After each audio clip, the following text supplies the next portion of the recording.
bom dia, queridos amigos. Estamos aqui ao vivo no nosso programa Homeopatia, semanalmente, todas as terças-feiras, às 8 da manhã, em ponto, das 8 às 9 da manhã, conversando com vocês sobre homeopatia, medicina chinesa, uma medicina natural, fitoterapia, dando dicas. Hoje o tema do programa vai ser asma, bronquite, né? Vamos falar sobre isso. Essa primeira meia hora nós estamos na live. Você aí entre no seu computador, no site da Rádio Mundial, estamos ao vivo nessa transmissão. Você pode acompanhar esse programa com a imagem. Essa imagem também está sendo gravada para o canal do YouTube, doutora Ana Clélia Matos, e também o Facebook, página pública, doutora Ana Clélia Matos. Quero lembrar que para vocês se inscreverem no YouTube, nós temos aí muitos e muitos vídeos de vários temas, todos eles abordando o tema na medicina ocidental e a visão da medicina chinesa e as dicas naturais para as diversas doenças. É só inscreverem-se, coloca lá um clique no sininho e todas as semanas vocês vão receber as novidades, tanto dos programas aqui da rádio, como algumas gravações feitas no meu canteiro de ervas medicinais, ensinando vocês a lidar com essas plantas, né? Bem bacana, alguns vídeos também feitos no meu consultório, né? Então os temas são variados e hoje é um tema muito importante porque nós estamos no inverno, no outono e inverno. E aonde ataca a bronquite, onde ataca a asma. Então, qual é a diferença entre asma e bronquite? Bronquite por exemplo, um quadro de broncoespasmo, de fechamento dos brônquios, por um processo inflamatório, em geral viral. Então, você pega uma gripe, essa gripe se aprofunda e pega e atinge o peito, os brônquios, né? Toda a rede de brônquios. Brônquios são aqueles canaizinhos que saem a partir da laringe, da traqueia e formam uma rede levando o ar para dentro dos pulmões. Esses brônquios eles vão se estreitando e vão virando bronquíolos, que são os pequenos brônquios. Então, a inflamação desses brônquios chama-se bronquite.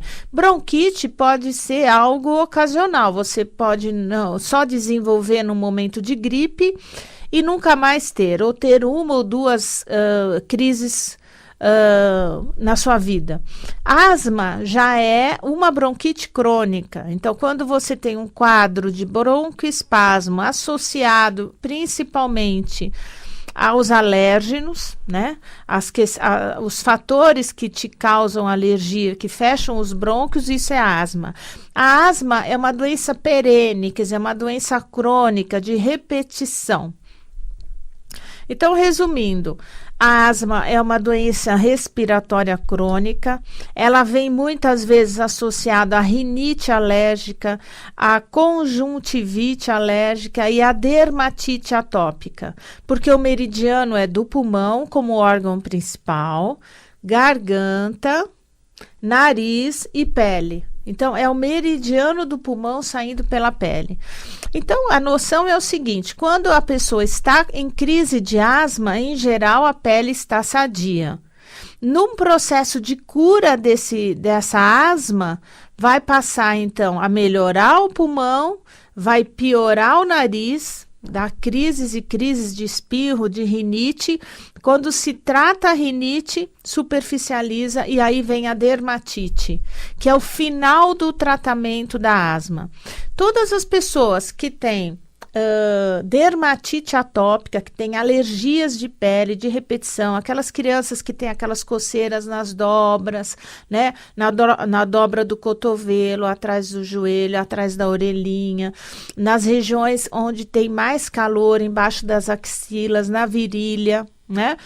Essas crianças, quando vão fazer um tratamento de dermatite atópica, tem que se tomar muito cuidado, porque esse tratamento for usado muito corticoide, existe uma supressão da pele e o vetor de cura deixa de ser centrífugo, de dentro para fora, para ser centrípeto, de fora para dentro. Então, tomar muito cuidado com as doenças de pele, né? O tratamento tem que ser aos poucos, né? Tratando lentamente para que esse vetor de cura não inverta e não dê uma bronquite crônica, uma asma crônica, ok? A grande consequência da asma crônica a longo prazo é uma doença chamada DPOC. Doença pulmonar obstrutiva crônica. E aí existe o quê? Um rompimento dos alvéolos. Os alvéolos são a parte menorzinha do pulmão, aquelas saculações que trocam o oxigênio e retiram o gás carbônico. Aqueles alvéolos, eles podem ficar rompidos, eles não se reconstituem e isso caracteriza uma doença pulmonar obstrutiva crônica. Essas inflamações dos brônquios, gerando asma, produz um processo de produção de muco. Então, primeiro existe um processo inflamatório, onde, em geral, não tem secreção e uma fase adiante, depois de alguns dias, começa a produzir muco. Existe uma dificuldade expiratória, não é inspiratória. Às vezes, o paciente acha que tem dificuldade de inalar o ar, de aspirar o ar, e não é verdade. A grande dificuldade da asma é eliminar o ar. Parece que o ar não sai do pulmão e fica mantendo uma pressão alta dentro dos brônquios. Isso vai provocar o que nós chamamos de chiado no peito, que são os roncos e os sibilos. Os roncos são um chiado mais grosso e os sibilos são aqueles miadinhos de gato, aqueles chiados bem finos. Isso provoca tosse e peito cheio, né? Então, aquela criança que na madrugada tem dificuldade, que em geral piora que horas? No horário do pulmão. Entre 3 horas da manhã e 5 horas da manhã é o horário onde mais facilmente os asmáticos chiam na madrugada. Piora amanhecendo o dia também, porque é frio nessa época do ano, né? E às vezes na madrugada, no meio da madrugada. Muitas vezes precisando até sair para socorrer em hospitais para tomar inalação com oxigênio. E quais seriam as causas? Na medicina ocidental, as causas da asma são alérgicas em geral, com mofo, com poeira, e nessa poeira tem aquele ácaro, que é aquele bichinho que está lá dentro da poeira. A fumaça de cigarro, nessas pessoas que convivem com fumantes ou pessoas que fumam, tem muito maior probabilidade de ter asma. Agentes químicos como spray, desodorantes, inseticidas, produtos de limpeza, tintas à base de querosene são altamente alérgenos, né? Desenvolvem a asma. Os corantes artificiais introduzidos na alimentação, então essas crianças que usam até gelatina colorida, corantes de bala, né? Tomar muito cuidado porque pode desencadear. Leite e derivados. O leite tem vários produtos alergênicos, como a lactose, a caseína, a lactobumina, são proteínas alergênicas e que também desenvolvem muco, aumentam a quantidade de catarro. Criança que toma muito leite tem muito muco, tem muita inflamação de brônquio. Quando você tira o leite e os derivados, isso melhora bastante. Crianças e adultos que fazem exercícios físicos do tipo correr. Criança na escola que corre num pega-pega, que corre num joguinho de basquete, pode chiar se tiver propensão. Questões emocionais também são bastante frequentes. Eu vou abordar mais no final do programa especificamente quais emoções desencadeiam asma. O frio. O vento frio, os chineses falam muito disso, né? Da penetração do frio através do vento. Estar com frio, ter frio é uma coisa. Ter o frio penetrando na pele, o vento leva o frio pelos poros da pele. O frio, a umidade e até o calor, entrando pelos poros da pele, pode levar a asma. Lógico que a asma tem um fator genético importante, então numa mesma família, mais de uma geração com asma, os pelos de animais, muito frequente desencadear asma, principalmente de gato e de cachorro. Pessoas que dormem com os animais na cama podem desenvolver ou podem piorar a asma. Medicamentos do tipo aspirina pode levar a sintomas de asma. E o tratamento? Na alopatia são os corticoides, os broncodilatadores, os antialérgicos e vários outros. Desculpem. Eu não vou citar porque não é o caso. É o caso de tratamento alopático que é feito pelo pneumologista, pelo pediatra, pelo alergista. Vamos falar agora da medicina chinesa, que é o principal aqui nesse programa. Os fatores podem ser exógenos ou endógenos dentro da medicina chinesa e são classificadas como Qi, Shou e Xuanzeng. Então, os chineses eles dividem a asma em fatores endógenos e exógenos. O que é interessante que eles falam na medicina chinesa é que o pulmão é o órgão que regula a abertura e o fechamento dos poros da pele. Então, se você tem um pulmão sadio, um pulmão forte, a Wei Qi, que é a energia que está na superfície da pele, ela é forte para abrir e fechar os poros. Então, numa situação de frio, de umidade, de vento, os poros se fecham para que esse frio não penetre. Então, se tem uma saúde pulmonar adequada, vai ter uma força de fechamento de poros melhor numa situação de frio, de você pegar frio com vento, que o vento, já falei, faz penetrar. Então, se caso a pessoa pega um vento frio, vai para um lugar que venta muito, de uma hora para outra esfria, tá sem agasalho, começa com tosse. E essa tosse pelo vento ser frio é como uma expectoração branca que pode, com o tempo, esverdear. Aversão ao frio, você treme de frio. Febre não é alta, uma febre baixa, dor de cabeça, dor no corpo, obstrução nasal, coriza, língua branca. Toda vez que você tem língua branca, expectoração clara, febre baixa, você tem uma invasão dos poros da pele pelo frio e não pelo calor. Uma outra síndrome que os chineses escrevem claramente é vento-calor. Então, vocês não pensem que não tem asma de calor, porque tem o excesso de calor entrando pelos poros, pode desencadear asma. Como é que é a asma de calor? É uma tosse cheia de catarro e com uma secreção de cara amarela. A secreção não é branca no começo. Já entra, toda vez que você vê uma expectoração mais escura, amarela, que é precedida de uma tosse seca e que de um dia para outro já vem uma expectoração amarela, você pensa em calor, invasão pelo calor. Isso faz uma tremenda diferença no diagnóstico da asma e no tratamento pela medicina chinesa. A boca e a garganta inicialmente são secas, uma dificuldade de soltar o catarro e uma febre muito alta. A febre é alta na invasão de calor. Dor de cabeça, latejante, e a língua, a ponta da língua que representa o pulmão e o coração é uma ponta de língua vermelha e não tem essa saburra. E pode haver saburra se o calor perpetuar, aí a saburra fica amarela. Né? A saburra é a cobertura da cor da língua. Outra síndrome chinesa é de calor e secura no pulmão. Aí tem o vento-calor e tem calor e secura extremas do pulmão. O pulmão, teoricamente, ele já é um órgão seco. Nós não temos um pulmão úmido. Uma pessoa sadia não tem um pulmão úmido.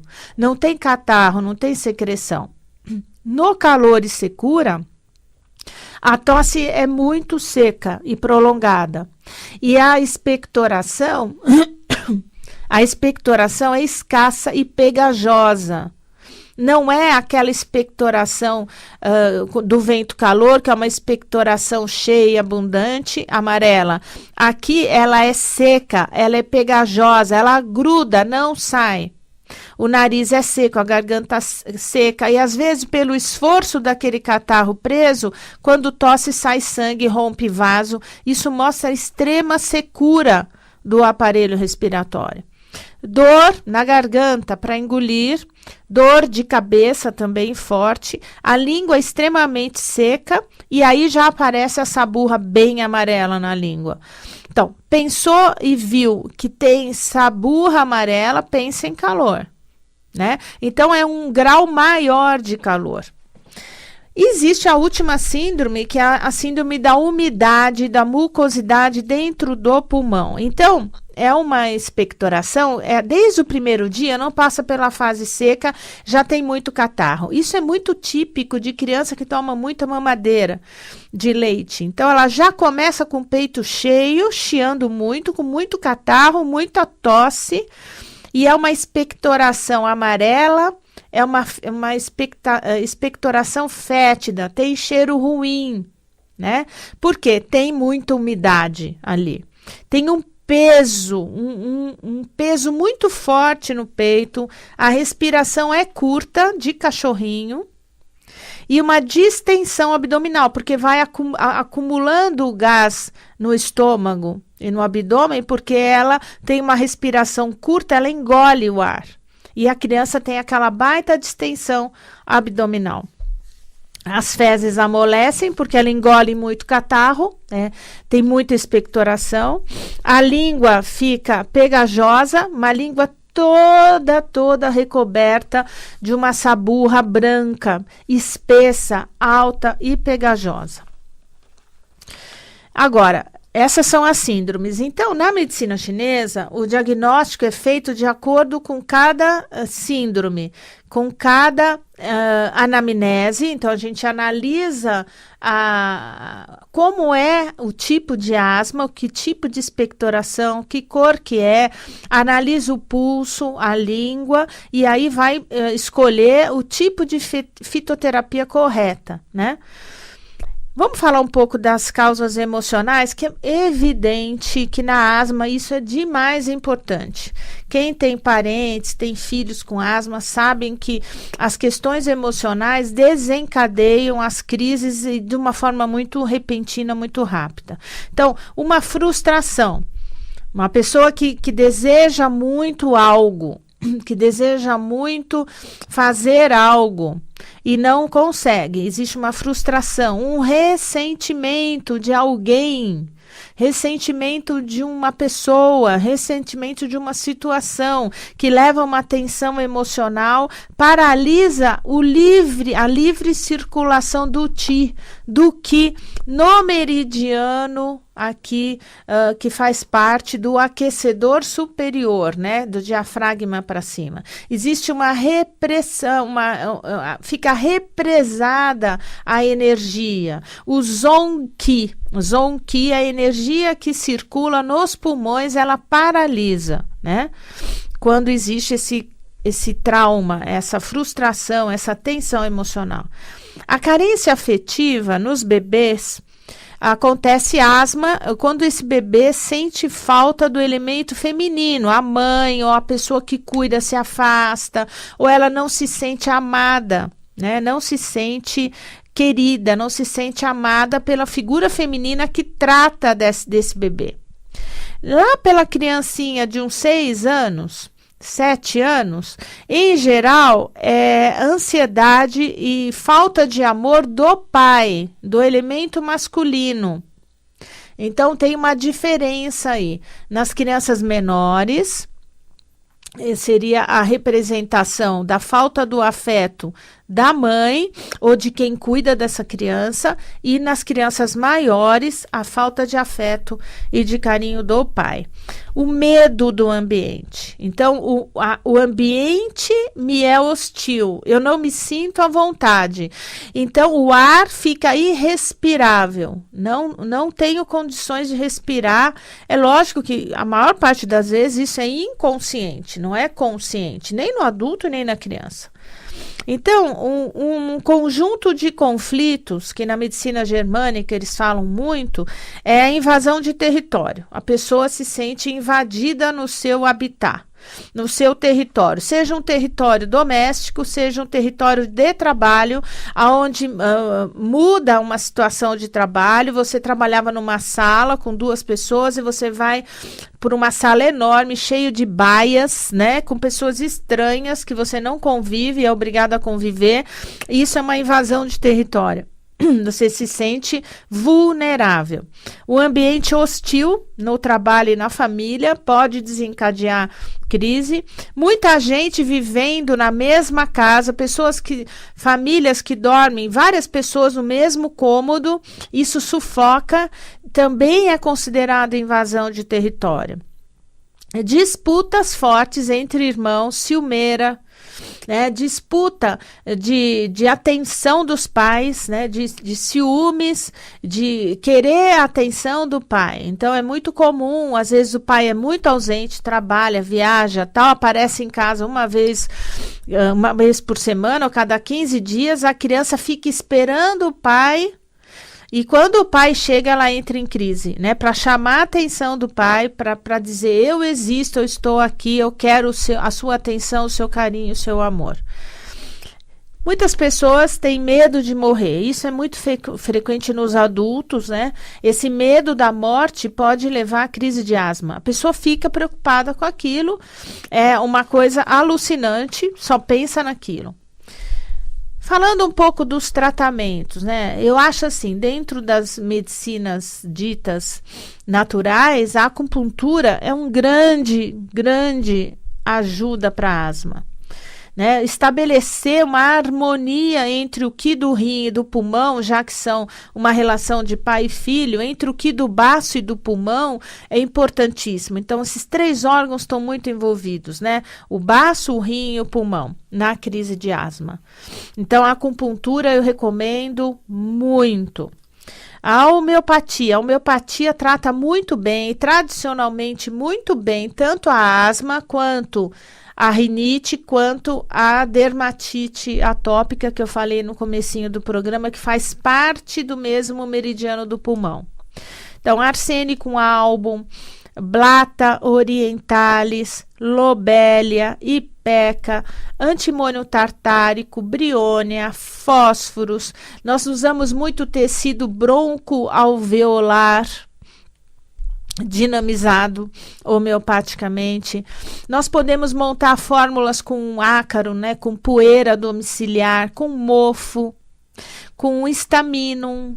Então, dentro da homeopatia existem várias maneiras de tratar a asma. Natrum sulfúrico, que é um grande remédio para tirar a umidade do vento frio, vento frio e úmido na época de outono e inverno. Então, ajuda. Aconitum, que também trata essa questão do frio, né, da inalação do frio. Xaropes naturais, à base de guaco, à base de hortelã, eucalipto tanto no xarope, quanto no mel de eucalipto, quanto chá de eucalipto, poejo, levante, abacaxi, a casca do abacaxi para fazer xarope, para fazer chá, porque tem a bromélia, né, uma bromelina, o chá de eucalipto, de aça-peixe, de agoniada, alfazema, né? Tudo isso você pode botar limão em rodelas dentro dos chás, né? Usar mel, principalmente o mel de eucalipto, própolis, é excelente para o pulmão. E uma das plantas muito bacanas é o plantago major, que é a tanchagem. Excelente expectorante, o chá de tanchagem. E tanchagem é uma planta comum. O verbascum é uma planta extremamente expectorante, também dá para se fazer chá de verbascum com poejo e casca de abacaxi, né? Então, são todos chás expectorantes. Toda essa gama de hortelã e menta que você pode ter facilmente na feira, num vasinho dentro de casa, ajuda muito quando você associa com eucalipto, né?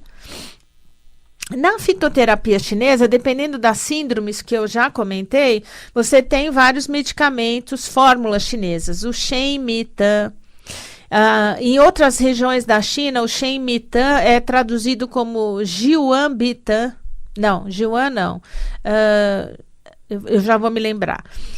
Então, Shenmitan, Jishuantang, que é o sinônimo, o Xiaoqinglongtan, que é um grande remédio de vento frio, que tanto é bom para rinite, quanto para bronquite e quanto para gripe, para evitar gripe. O King Qi Hua Tan Van. Cada região da China, muitas vezes eles usam ervas muito semelhantes, mas que numa região dá mais frequentemente, a outra não. Tem regiões da China muito frias, onde se usa mais ervas purificantes de frio, né? E tem o Ma Xing Shigantan. Ma Xing Shigantan. Esse Ma Xing Shigantan é muito para as bronquites de calor, né? Para as asmas que tem a expectoração amarela. Então, cada um desses vai caber num indivíduo diferente. Se um indivíduo entra num consultório com asma, cada paciente vai sair com remédios muitas vezes diferentes, tanto os homeopáticos quanto os fitoterápicos. Eu costumo usar muito a homeopatia a médio e longo prazo. Os meus pacientes asmáticos eu recomendo até a primavera tomar homeopatia diariamente e deixo, dependendo do grau da asma, a fitoterapia só para as horas de crise, ou deixo a fitoterapia numa dosagem bastante baixa, só para não entrar em crise. Quando entra em crise, dobra a dose da fitoterapia.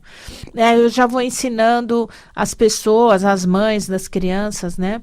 E também os adultos a prevenirem, né? A prevenirem. Então, é isso que eu tinha para falar de asma hoje. Lógico que isso tudo vai estar amanhã, a partir de amanhã, disponível no meu canal do YouTube, doutora Ana Clélia Matos, e no meu Facebook, página pública, doutora Ana Clélia Matos.